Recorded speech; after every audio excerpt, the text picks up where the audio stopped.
ऐसे नहीं है जिनका निर्माण परमात्मा ने किया हो। दुनिया में जितने भी मंदिर हैं उन सारे मंदिरों का निर्माण, मस्जिदों का निर्माण, गुरुद्वारों का निर्माण किसी परमात्मा या गुरु ने या खुदा ने नहीं किया। इन सारे मंदिर, मस्जिद, गुरुद्वारों का निर्माण इंसानों का किया हुआ है। और इंसानों के द्वारा किए गए निर्माण में इंसान प्रवेश पा सकता है। वहां इंसान को तो उपलब्ध फिर भी किया जा सकता है, पर परमात्मा को पाने के लिए तो हमें उस किनारे तक पहुंचना होगा जिस किनारे का निर्माण ईश्वर ने किया है। जिसका निर्माण ईश्वर ने किया, हमें उसके तह में, उसके भीतर में उतरना होगा। जरा सोचें कि इंसान का निर्माण किसने किया? इंसान का निर्माण ईश्वर ने किया, नर का निर्माण नारायण ने किया। तो हमें नारायण को पाने के लिए नर के भीतर उतरना होगा। फिर चाहे वो नर कोई और हो, चाहे वो खुद हो। दूसरों में भी उतरोगे तो हृदय की तरफ उतरो, और खुद में भी उतरोगे तब भी हृदय की तरफ उतरो। संसार में सच्चा मंदिर तो इंसान के भीतर रहता है। बाहर के जितने भी मंदिर हैं उन मंदिरों में तो फिर भी विरोधाभास है। कोई मंदिर कैसा ही बना हुआ है, कोई मंदिर कैसा बना हुआ है, उनमें कहीं कोई एक रूपता नहीं है। किसी का शिखर जुदा है तो किसी के गर्भगृह में अंतर है, किसी की मूर्तियां जुदी हैं। पर एक बात तय है, सारी मूर्तियां पत्थर की मूर्तियां होती हैं। उनमें से एक भी मूर्ति परमात्मा की मूर्ति नहीं होती। परमात्मा की मूर्ति अगर कहीं देखने को मिलेगी तो वहां मिलेगी जहां पर कोई भेद नहीं है, जहां पर कोई भी तर्क वितर्क काम नहीं करते हैं, और वो है मनुष्य मात्र के भीतर, प्राणी मात्र के भीतर रहने वाला अंतर्घट, उसका अपना हृदय का सागर, उसका अपना हृदय का मंदिर।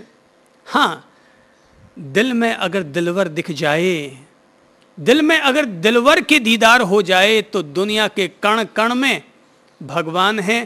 पर दिल में ही जिसे नहीं दिखाई देता, वो इंसान, जिस इंसान ने अब तक 68 तीर्थों की यात्रा कर डाली है, जरा उसके पास जाकर पूछो कि तुम्हें 68 तीर्थों की यात्रा करने से अब तक कितना परमात्मा तत्व का सानिध्य उपलब्ध हो पाया। जो व्यक्ति अपने जीवन के 8 वर्ष की उम्र से जिसने मंदिर जाना शुरू किया, वो व्यक्ति 80 साल की उम्र तक जो मंदिर पहुंच रहा है, जरा उससे पूछो कि 80वें साल तक में तुम्हें कितनी बार परमात्मा के दिव्य संगीत का आनंद मिला। हो सकता है मैं ये जो बात कह रहा हूं, ये बात आपको नकारात्मक अर्थ वाली बात लग रही होगी, लेकिन कोई भी व्यक्ति जिसने 8 साल की उम्र से मंदिर जाना शुरू किया और 80 साल की उम्र तक मंदिर जा रहा है, मैं उसे हर शख्स से कहूंगा कि अब जरा एक यात्रा फिर से शुरू करो। और जितने वर्ष हमने बाहर के मंदिरों के लिए लगाए हैं, अगर हम उसका 10वां हिस्सा भी अपने हृदय के मंदिर की तरफ लगा लें, तो इंसान के भीतर व्याप्त रहने वाली उसकी परमात्मा मूलक चेतना, निर्वाण मूलक चेतना, वास्तविक सत्य की चेतना, त्रिकाल सत्य की चेतना, वह खुद अपने आप से साक्षात्कार करेगा। बाहर भी देखो, प्रभु को बाहर भी देखो, पर जरा भीतर झांक कर देखो। लोगों का चेहरा जरूर देखो, लेकिन पहले अपने चेहरे को आईने में देख करके फिर लोगों का चेहरा देखो। कहीं ऐसा ना हो कि हम लोग लोगों के चेहरों को देखकर सोचते रहें वह काला है, वह गोरा है, उसकी नाक चपटी है, वो लंबी है, वो गणेश जी की तरह लंबी सूंड लिए है। जरा एक बार आईने में अपने आप को देखकर ये मूल्यांकन कर लें कि मेरी नाक कैसी है, मेरा चेहरा कैसा है। एक बार अपने में चलो, स्वयं में चलो, अपने आप से दोस्ती करो। योग अपने आप से दोस्ती करने का पैगाम है, आत्म मित्र होने का रास्ता है। खुद से खुद की दोस्ती का नाम है योग। खुद से खुद की मित्रता का नाम है योग। योग हमें जोड़ता है, पंडित भी हमें जोड़ता है, लेकिन पंडित हमें शादी करते वक्त पति पत्नी आपस में जुड़ते जुड़ाते हैं, पंडित हमें जोड़ता है, लेकिन परायों से जोड़ता है। और योग हमें जोड़ता है, अपने आप से जोड़ता है। एक बार खुद से भी प्यार करके देखो। जो लोग दूसरों का चुंबन लेते हैं, कहूँगा जरा एक दफ़ा अपने आप को भी चूम कर देखो, अपने दिल को, अपनी आत्मा को, अपनी चेतना को चूम कर देखो। प्यार किया खुद से भी तो करके देखो। जिनसे दूसरों से प्यार किया है वो तो यहीं छूट जाने वाले हैं। जब यहां से जाएंगे अपन तो पत्नी कहां तक साथ चलेगी, माँ बाप कहां तक साथ चलेंगे, बच्चे कहां तक साथ चलेंगे। माना कि यहां पर हमारे पास अन्न के भंडार होंगे, लेकिन जब जाएंगे तो हमारे साथ एक चुटकी आटा भी नहीं जाने वाला। एक चुटकी आटा। यहां अगर पीड़ा हो तो चीखेंगे चिल्लाएंगे तो कोई ना कोई मदद को आ जाएगा, लेकिन जब शरीर को छोड़कर जाएंगे तो कोई हमारी चिल्लाहट को सुनने वाला भी न मिलेगा। वहां तो तुमने जो प्रभु से प्रीत पाली है वो प्रभु ही तुम्हें बचाने वाले मिलेंगे, बाकी कोई नहीं मिलने वाला।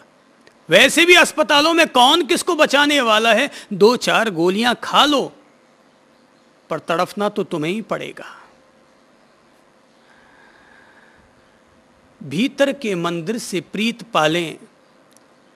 हजारों वर्षों से ज्ञानी आत्माओं ने, ज्ञानी जनों ने यह कहने की कोशिश की, बार बार हजार दफा, हजार किताबें और हजार शास्त्र लिख करके कहने की कोशिश की कि तुम्हारा सच्चा मंदिर तो तुम्हारे भीतर है। लेकिन ये इंसान सत्य को हमेशा बाहर पूजने का आदी रहा है, अपने भीतर झांकने की तकलीफ नहीं उठाता। आंखें बाहर खुलती हैं, चित्त की गतिविधियां बाहर चलती हैं, तो ये अपने प्रभु को भी ये बाहर ही देखना इसने शुरू कर दिया। अगर प्रभु है तो पहले अपने हृदय के मंदिर में है, भीतर के घट में है।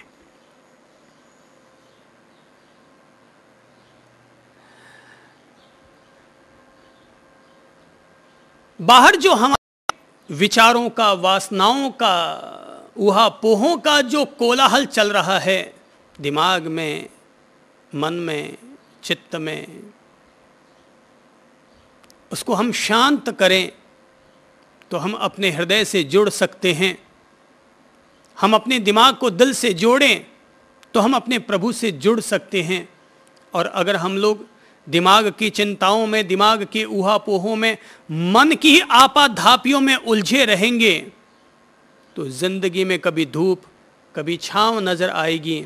और तब परमात्मा हमें घट में नहीं, दिल में नहीं, तब परमात्मा हमें कभी पैसे में नजर आएगा तो कभी पति या पत्नी के प्यार में नजर आएगा। कुल मिलाकर के इंसान के हाथ में प्रभु नहीं होगा, पैसा होगा, पत्नी होगा, पत्नी का प्यार होगा। हम ले चलें निज को वहाँ जो शांत सौम्य प्रदेश हो, अंतर गुहा में लीन हो, शिव रूप ही बस शेष हो। हम शांत होंगे, मौन होंगे, चुप होंगे, शून्य की तरफ बढ़ेंगे, दिमाग के हर कोलाहल से मुक्त होंगे और दिल में प्रवेश करेंगे तो हो सकता है मेरी बातों को सुनकर आपको लगता हो जैसे मंदिरों की घंटियों की आवाज सुनाई दे रही है, तो अपन भीतर की तरफ चलें। लेकिन जैसे ही भीतर की तरफ जाएंगे लगेगा मंदिर नहीं है, घंटियां नहीं है, संगीत नहीं है, आनंद नहीं है, केवल वृत्तियों का उतार चढ़ाव है। दिल दिमाग में ऊहापोह चल रहा है। पर अगर हम लोग वहाँ रुक गए, भीतर में अगर हम लोग ठहर गए, वहाँ अगर हम लोगों ने अपना विश्राम कर लिया, अपने आप को अगर हमने जमा लिया उस समुद्र के किनारे पर, तो कहा नहीं जा सकता अपूर्व करण की स्थिति कब घटित हो जाए भीतर में से कब डूबा हुआ मंदिरों का नगर उभर आए और कब हमें उसका संगीत, उसका अनहत नाद, उसका ब्रह्मनाद, उसका दिव्य प्रकाश, उसकी विराट भूमा शक्ति कब हमारे सामने प्रकट हो जाए, इसकी भविष्यवाणी नहीं की जा सकती। जो किनारे तक पहुंचे पर जाने पर लगा वहां पर तो कोई मंदिर नहीं है, केवल ऊहापोह ही ऊहापोह चल रहा है, वृत्तियों का उतार चढ़ाव ही चल रहा है, तो लहरों को देखकर वापस लौट गए अपने गांवों की तरफ। ऐसे हजारों हजार अनगिनत लोग परमात्मा के मंदिरों की तरफ जाते हैं, कसौटी में खड़े नहीं उतर पाते, क्योंकि वो संगीत बुलाता है, आकर्षित करता है, लेकिन जब पहुंचते हैं लगता संगीत गायब, अपन वापस लौट जाते हैं, फिर अपनी रोजमर्रा की जिंदगी में, फिर अपनी वही बाहरी दुनिया में उलझ जाते हैं। परिणाम ये निकलता है, मंदिर वापस अदृश्य हो जाता है। प्रभु हमें पुकार रहे हैं, बुला रहे हैं, भीतर की तरफ बुला रहे हैं, पर वहां जाने के बाद अपन लोग थोड़ा सा भी धैर्य नहीं धर पाते और अपने गांवों की तरफ, अपने पुराने बसे हुए संसारों की तरफ, अपनी मोह माया की तरफ वापस लौट जाया करते हैं।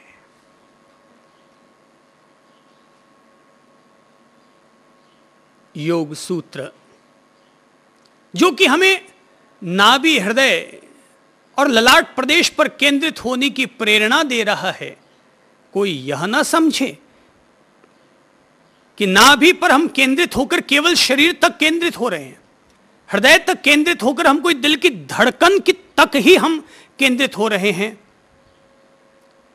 स्थूल रूप में तो नाभि शरीर का सेंटर पॉइंट है, हृदय हमारी प्राण चेतना का सेंटर पॉइंट है, हमारा मस्तिष्क, हमारा ललाट हमारी ज्ञान चेतना का सेंटर पॉइंट है।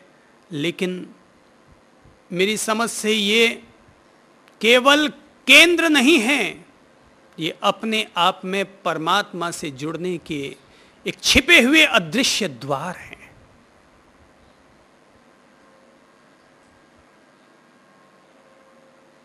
ये अदृश्य द्वार हैं और द्वार कोई भी हम चयन कर सकते हैं, किसी भी दरवाजे से पहुंचा जा सकता है। जैसे कोई आदमी पहाड़ के शिखर पर जाना चाहता है तो कोई इसका तय रास्ता नहीं है, वो पूर्व से भी जा सकता है और पश्चिम से भी, उत्तर से भी जा सकता है और दक्षिण से भी। पर एक बात तय है, जो व्यक्ति